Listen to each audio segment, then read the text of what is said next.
OS पाइबा परे ठकी देले ओएस बाबू।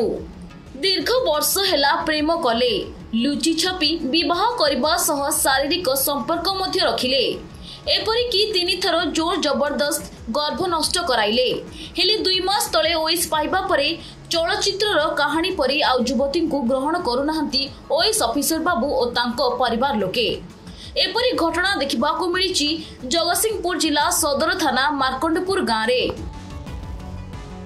तेबे पीड़िता जनक केन्दुझर अंचलर जड़े आदिवासी संप्रदायर युवती होइतिबा बेले ओएस बाबू जनक मध्य जड़े आदिवासी संप्रदायर। तेबे ए बाबद रे पीड़िता जगतसिंहपुर सदर थाना रे एतला देबा परे पुलिस एतला को ग्रहण करी पंजीकृत करथिले मध्य कोनोसी तदंत आगु नै नथिबार पीड़िता अभियोग करिसंती। आरपटे पीड़ितांकर साबत माओ निशक्त अवस्था रहुथिबा बापा मध्य तांकु बाप घरे निर्यातना देउथिबा अभियोग करिसंती पीड़िता। एही बाबद रे अभियुक्त ओएस बाबूंको बापा पीड़ितांको अभियोग को खंडन करबा सह तांको पुओ नारे युवती जनक मिछ अभियोग करिथिबा से कहिसंती। अभियुक्त ओएस ऑफिसर बाबू जनक हेले जगतसिंहपुर मार्कंडपुर अंचलर गणेश्वर हांसदा पुओ आल्बर्ट हांसदा। से 2 मास तले नुआ करी ओएस पाइबा परे एबे मयूरभंज तालीम नेउचंती।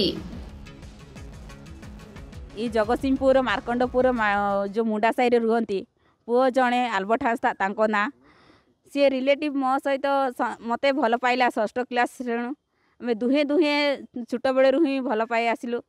जते बेले आमे बड़ हेलु सी भी पोस्टल आगे चाकरी करूला सेते बेले ठू मते माने बाहाइला बाहाइला घर को भी आड़ू नथिला गाँव भी परिचय दौ नथिला।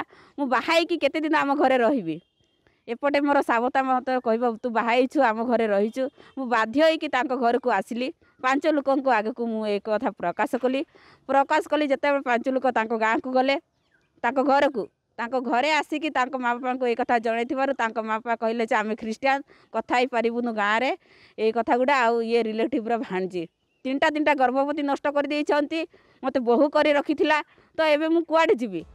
जगतसिंहपुर उमाकांत पात्रଙ୍କ रिपोर्ट खबर ओडिशा।